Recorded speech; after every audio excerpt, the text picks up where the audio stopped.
You can make those subtle adjustments all along the way. You can sort of find your way into it once you're there.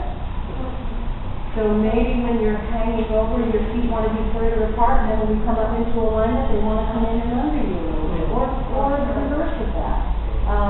You can play around with chin up and chin down to sort of find the middle road. Maybe you need to shrug your shoulders up and then let them drop down so that there's a sense of release. Or maybe there needs to be in your imagination something heavy that hangs off the tailbone. All of the imagination, all of the creativity, we want it to stay. We want you to use it to find your way to the physical things that you know are in the world of alignment that you've been taught. And so out of this place, out of this position, step forward on the left foot, swing the right arm. All the way around. The intention is to swing the energy from the heart all the way down into the fingertips and let that swing go. Step back.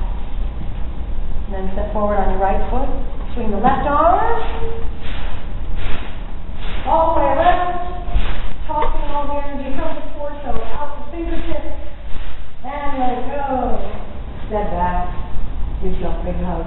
Deep breath into your floating ribs. And let it out and let's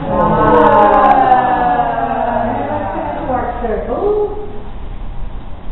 Okay. So here we go.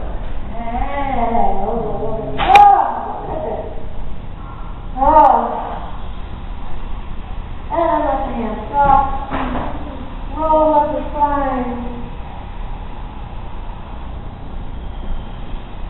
So, on floor, standing, now here we are. What did we start with? What happened? Yes. This section of the warm-up is called the channel. We open up all channels for voice and sound to pass through. So, what do I do with this? Means like, I know I used to be first-year monitor that exists now in all of these classes. Any idea why we do this or what this is? Warming up the hands. Warming up the hands. Yes. There's other stuff that goes into you're taking martial arts. You know, tapping out, or the idea of tapping. Yeah. Like if you're in a hold, like if you're actually in a kind of give and take sort of competition, but if you're working with a partner to really feel offense versus defensive work, and if somebody's got you in a certain circumstance that you need to get out of it, one thing you do is tap out. When it does, the minute you tap a part of the body, all the energy goes to that part of the body. So ideally, if somebody says, hold on, you tap something furthest away from you, in that moment that you tap, you feel the part that's most strong.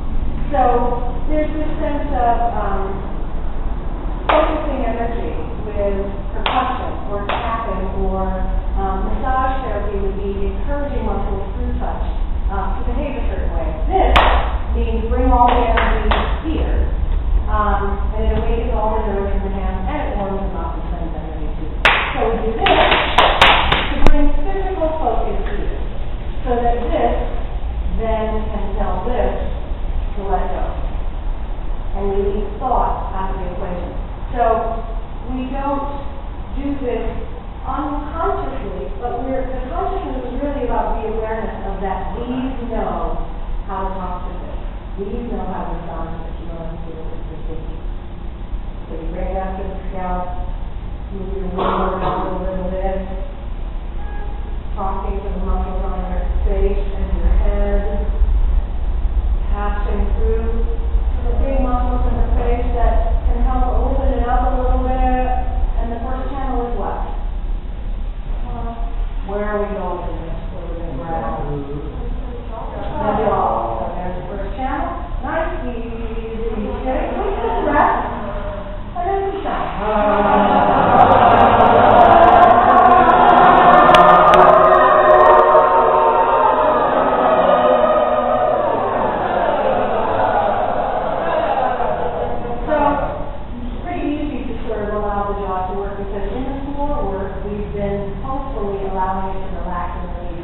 down there. So now when we stand up, we take it through this. What's the next channel?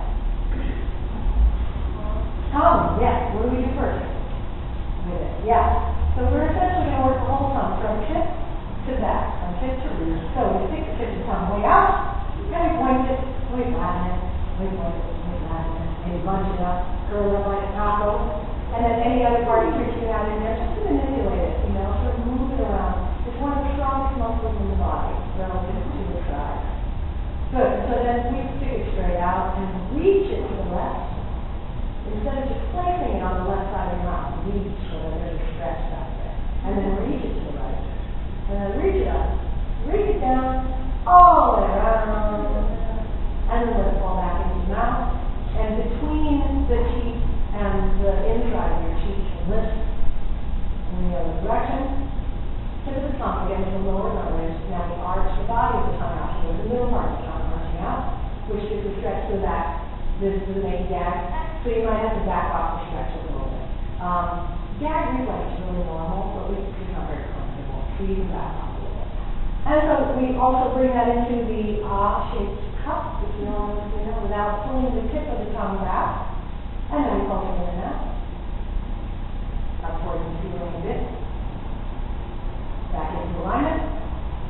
La la la. La la la. La la la.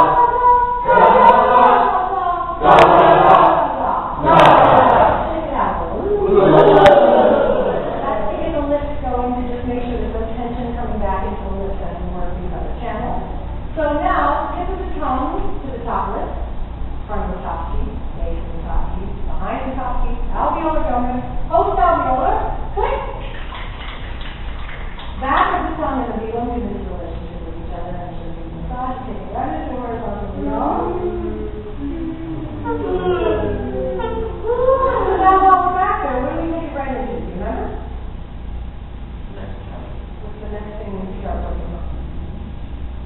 Right after this horizontal yawn, since I've all stretched and lifted, right? Silent stitches are about playing around with the soft palate back there, right? Good. Straight feet, little tiny bit of sound. Good. Now it's about progression, you know. If you're going to start at the tip of the tongue, lift, keep, post-alveolar, middle, back. If you're back there, you're with velum. So it's the progression that gets you to the next channel. Okay. So you follow what you're doing. Yeah, we're sort of following the map of the tongue. Front tip, middle, that's sort of that's looking against the hard palate. Once we're back here, well, back here is also the soft palate. So now we're going to work with that a little bit. That's what we take into that horizontal